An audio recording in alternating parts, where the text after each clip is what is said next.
En América Latina usted está en vivo a través de la señal de The News. Momento de establecer contacto con nuestro compañero Darío Mirraji y tema de conversación, arribo del embajador colombiano a Buenos Aires. Buenas tardes, compañero, un gusto saludarte.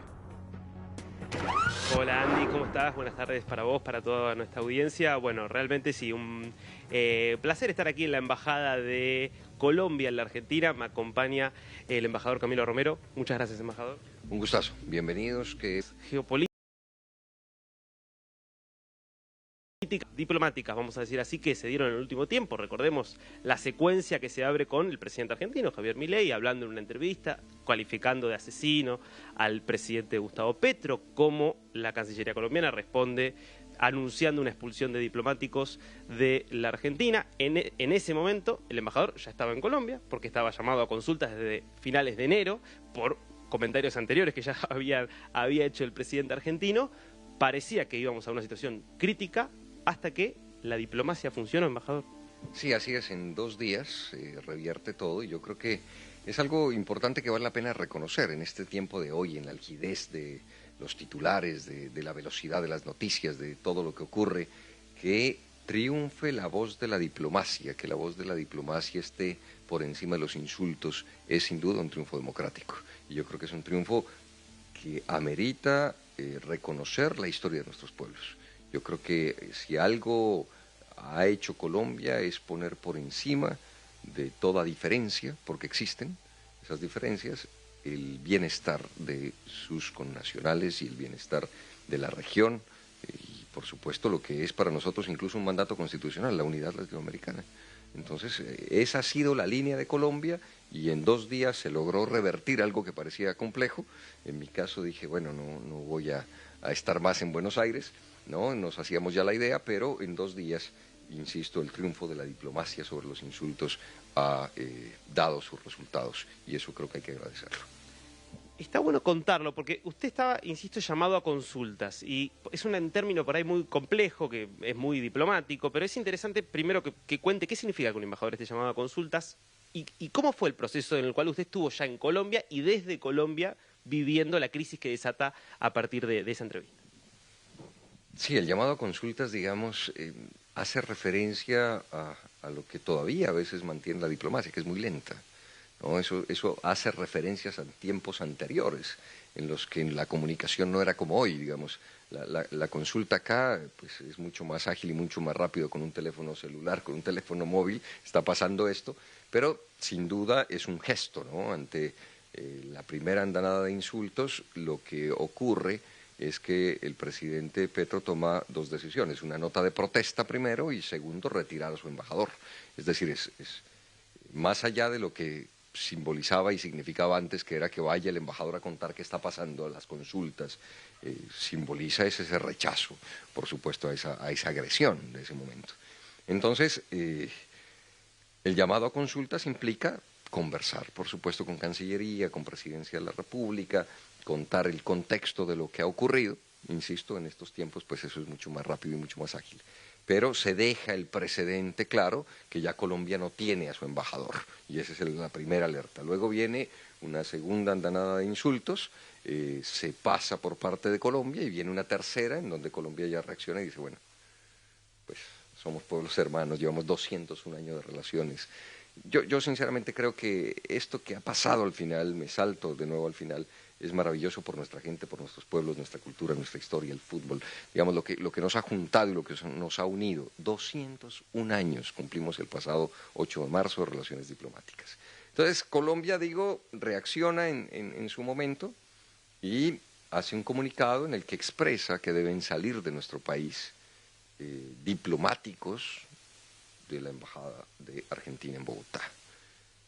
No se dijo más. Varios medios interpretaron que eran todos, que estaba el embajador. No se dijo eso, sino por los canales institucionales y diplomáticos se dará a conocer esta medida, los alcances de la medida. Y eso provocó un diálogo que por fortuna, hay que reconocerlo, se ha dado entre nuestro canciller encargado Murillo y la canciller Mondino, que ha dado no solo lugar a que se pare ya esa andanada que iba hacia lo que parecía un rompimiento de relaciones entre nuestros países, algo inconcebible desde todo punto de vista, a que se revierta al punto donde debíamos estar y no debíamos salir. Es decir, que haya esas relaciones normales entre dos pueblos, que regrese el embajador de Colombia a Argentina, donde hoy estoy, y que el nuevo embajador de Argentina pueda llegar a Bogotá. Entonces estamos en ese momento y próximamente será una visita de la canciller Mondino, que la recibiremos allí en la Cancillería en Bogotá, insisto, con el canciller encargado Murillo, para dar el restablecimiento ya o el símbolo formal de ese restablecimiento de relaciones, que ya ha empezado con mi retorno aquí a Buenos Aires. Cuando en privado o públicamente, lo dijo en realidad públicamente en alguna ocasión, habla el presidente Milei de qué es lo que lo llevó a decir lo que dijo del presidente Petro, se refiere a comentarios hechos por el propio Petro acerca de Milei. Hay algo muy puntual, cuando Milei era todavía candidato a presidente, donde Petro utiliza su Twitter y tomando unas declaraciones que había hecho Milei, dice, esto decía Hitler, ¿no? Comparándolo de alguna manera el discurso de Milei con el de Hitler. ¿Fue quizás retrospectivamente un error del presidente haber dicho eso? Yo no estoy para ahondar, digamos, en los momentos que complejizaron las relaciones entre los dos países. Yo estoy en la dinámica que debemos estar, que es pasar la página, que nos pongamos de acuerdo en que el camino es este de la diplomacia, el del restablecimiento de relaciones y el, por supuesto, honrar a nuestros pueblos. Yo creo que ese es el camino adecuado, es el que nos corresponde. Si entramos en los detalles, no sé quién queda debiendo, ¿no? Y no creo que sea el momento. Yo insisto en que Colombia tiene unos puntos que son una hoja de ruta definida, clara y contundente. Uno, respeto a la democracia. Respetamos la decisión que el pueblo argentino ha tomado en las urnas, el camino que ha tomado, la elección del presidente Milei. Aquí estuvo el canciller, lo acompañé en la posesión de Javier Milei, es decir, Colombia no estuvo ausente de eso. Respeta esa decisión, pero de la misma manera exige en reciprocidad un respeto total, absoluto y contundente a nuestra democracia y a nuestro presidente elegido por el pueblo. Dos, un respeto a la diferencia. Aquí no estamos por anular la diferencia. Si algo nos queda claro es que vamos a trabajar en medio de la diferencia, pero para honrar nuestros pueblos, nuestra historia e, insisto, la posibilidad de futuro. Pero que aquí nadie crea o diga que estamos de acuerdo en todo. Lo que estamos es en un reto superior. Tenemos diferencias, las tenemos, pero vamos a trabajar por encima de esas diferencias o entendiendo esas diferencias para llegar a propósitos comunes, que son esos que el pueblo requiere, necesita de las buenas relaciones entre nuestros países. Ahora, yendo hacia adelante, estamos ante claramente una diplomacia que aquí funcionó, pero también es cierto que estamos ante dos presidentes verborrágicos, con ideas muy firmes, que tienden además a apelar mucho a las redes sociales, que son un arma de doble filo a veces y van en contra muchas veces de la diplomacia. ¿Qué pasa si vuelve a surgir alguna declaración desafortunada de uno u otro lado? No quiero regresar a los escenarios del pasado, imagínate a las suposiciones del futuro, ¿no? de futurólogos, pero lo que sí es cierto es que creo que hay una oportunidad, hay un buen momento y ese es el que quiero que lo podamos entender, comprender, profundizar para que ese momento, que por supuesto supone algo que el comunicado conjunto dice tal vez en su primer párrafo, y yo quiero resaltar una palabra allí, civilidad. Es decir, aquí necesitamos entendernos en el marco de la democracia. Entonces, por supuesto que estos son tiempos de liderazgos como los que tenemos en Colombia, en Argentina. Nosotros tenemos la claridad de una historia, de un recorrido de nuestro presidente, de lo que simboliza por primera vez en la historia de Colombia un gobierno de izquierda, un gobierno pues catalogado en esas viejas categorías de derecha, izquierda, podríamos catalogarlo allí. Pero es un gobierno progresista, es un gobierno que tiene una política internacional definida, una política internacional feminista, una política internacional de lucha contra el narcotráfico desde un nuevo enfoque, una política de entender el cambio climático como una realidad que está afectando a nuestros pueblos. Es decir, es una política internacional basada en la comprensión de las complejidades, dificultades del mundo y de cómo la pasan nuestros ciudadanos de a pie. Hay otros países que tienen otras posturas y en medio de esas diferencias es que tenemos que ser capaces de encontrar lo que nosotros llamamos unos procomunes, propósitos comunes. Así es que el futuro, bueno, esperemos pues que sea acorde a esa historia. Es que no es poca cosa, a veces decirlo pasa por alto. 201 años de relaciones diplomáticas han cumplido Colombia y Argentina el pasado 8 de marzo. Lo saco por un momento de las relaciones entre Argentina y Colombia para hablar de la que es, sin duda, la gran crisis diplomática inédita realmente, que es la que se desató a partir de la decisión de Ecuador de ingresar a la Embajada de México en Quito. Como alguien que tiene experiencia en estos niveles de diplomacia, ¿qué cree que falló en la toma de decisiones para que el presidente Noboa decidiera avanzar en esa línea de entrar a la Embajada Mexicana? Primero quiero decir que en medio de esas diferencias que ya he señalado, Colombia y Argentina estuvieron de acuerdo en rechazar lo que pasó allí. Entonces digo, podemos tener diferencias, pero hay unos puntos de acuerdo en los que nos vamos a encontrar, y eso me parece de lo más relevante, no quedarnos en profundizar las discrepancias y las diferencias, sino, bueno, ¿dónde nos podemos juntar? Aquí tenemos unas posturas distintas, aquí no es, pero en estas estamos. Y, por ejemplo, frente a lo ocurrido en Ecuador, claramente hubo una postura unificada, yo diría casi que global, frente a lo que ocurrió. Y no soy quien para meterme en los asuntos internos del Ecuador, pero lo que sí estamos claros es que espacios como este en el que ustedes están hoy, este pedazo de piso aquí en Carlos Pellegrini es Colombia. Y este es un pedazo de patria que debe ser respetado. Y es parte de los convenios internacionales. Así es que lo ocurrido en Ecuador se zafa de toda lógica, digamos, es algo incomprensible. Por eso ahí está el comunicado de la OEA, que creo es el que debe referir y que Colombia y Argentina, entre otros, han acompañado. Hablamos aquí de una crisis diplomática que se resolvió desde afuera, digamos, y analizándolo. ¿Tiene solución esa crisis diplomática o ya llegó un punto en el cual no hay vuelta atrás, por lo menos mientras continúen cada gobierno de su lado? ¿Hablando de cuál? Volviendo justamente a Ecuador y México, digo, ¿tiene una solución como se pudo resolver la crisis que se había desatado entre Argentina y Colombia? Bueno, hay que exhortar siempre a buscar alternativas y soluciones, pero por supuesto es un precedente bastante complejo para la región y para el mundo, lo que ha ocurrido. Es decir, ni siquiera en varias de las dictaduras del Cono Sur ocurrieron situaciones como esa, ni en los momentos de dictadura estamos hablando. Entonces, esto es algo inédito y complejo, pero esperamos que la vía diplomática, que la vía del diálogo, permita resarcir lo que ha significado. Es que es una invasión a un territorio que fue el mexicano, ¿no? En ese caso.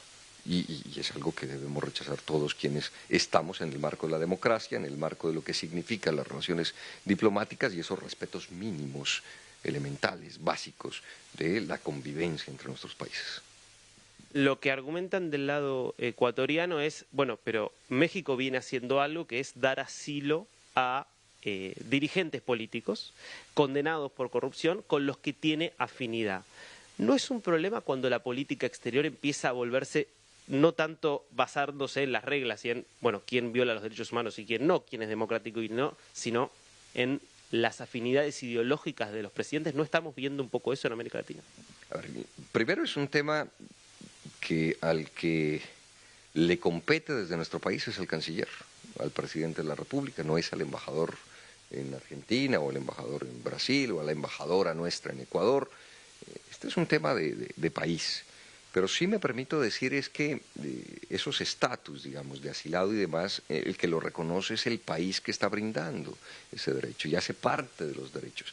Ponernos ya a discutir que un país determine o no, que sea o no un asilado, pues ya son temas que sobrepasan, insisto, más allá de la propia opinión, unas realidades, y es que el país que otorga, en este caso, un asilo, es el que determina si una persona tiene derecho a ese asilo o no, y lo otorga y lo da.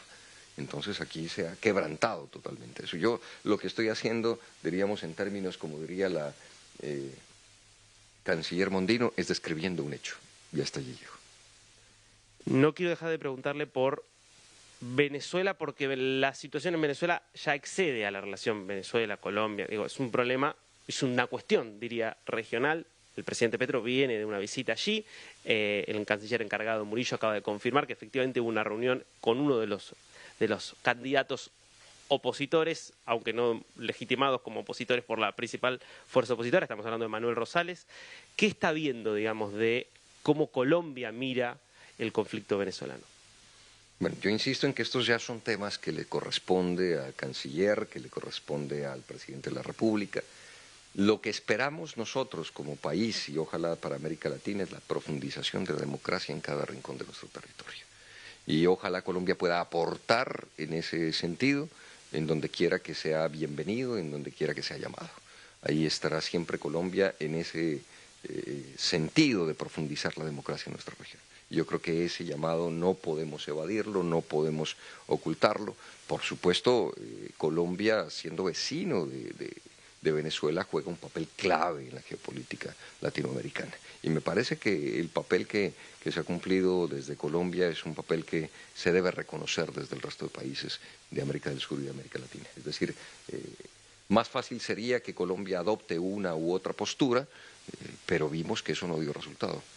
Estoy hablando que tuvimos la frontera cerrada durante años de Colombia y Venezuela por posturas políticas ideológicas que el daño lo pagaban nuestros ciudadanos de a pie en la frontera. Y nuestro comercio internacional, siendo Venezuela el segundo país de mayor comercio después de Estados Unidos para Colombia, se cerraron las fronteras por posturas ideológicas. Por supuesto que hay maneras de enfrentar, de rechazar, de condenar, ¿sí?, o de avalar, etcétera, pero la realidad es que se ha afectado a parte de la población de los dos países con esa medida. Colombia restablece con este nuevo gobierno las relaciones, insisto, siempre con miras a profundizar la democracia, permitir el diálogo como el mecanismo civilizado para poder avanzar en las diferencias. ¿Puede haber democracia si no se admite a la candidata opositora que tuvo mayor respaldo y que fue fruto de un resultado y un proceso de internas como el que fue María Corina Machado? Ya entendí que estoy en una entrevista en donde el entrevistador no me escucha, que no puedo, digamos, que no me corresponde ese papel, pero sigo en lo que son unos hechos y unas verdades. El propio presidente Petro ha rechazado que eso ocurra. Así es que es evidente y es claro que la postura de Colombia rechaza situaciones que desdicen de la democracia en cualquier lugar del mundo, así como ocurre en las guerras que hoy tenemos en el mundo. Colombia tiene una política internacional de paz y profundización de la democracia. Lo traigo de vuelta a la Argentina y con esto le cierro, embajador. Hubo una visita muy importante que recibió la Argentina, que es de la general Laura Richardson, la jefa del Comando Sur de los Estados Unidos. Argentina está dando pasos muy claros de alineamiento político exterior a Estados Unidos. Se habla hasta de una base integrada conjunta en la ciudad de Ushuaia. Ahora se habla también de la posibilidad de acercarse a la OTAN. ¿Cómo lo ve eso desde la perspectiva de los intereses colombianos? Colombia, que es históricamente un aliado también de Estados Unidos en materia de defensa. Asuntos internos de este país, es decir, son asuntos que les corresponde solo a los argentinos y hoy al gobierno argentino. Embajador Romero, muchísimas gracias por este tiempo con Dinos. No, muchísimas gracias a ustedes. Había anunciado que me han correspondido otro tipo de entrevistas cuando asumo mi papel de periodista, de político. Aquí llaman varios sombreros, ¿no?, en la Argentina. Me tocó este diplomático, entonces se entenderá pues que lo que nos corresponde es asumir este nuevo momento que esperamos sea el mejor, y para Colombia es el fortalecimiento de la democracia y el respeto a la diferencia. Gracias y bueno, volvemos contigo, Andy, con toda la programación de ellos. Te agradezco, Darío Mirraji, por esta entrevista a ti y al embajado.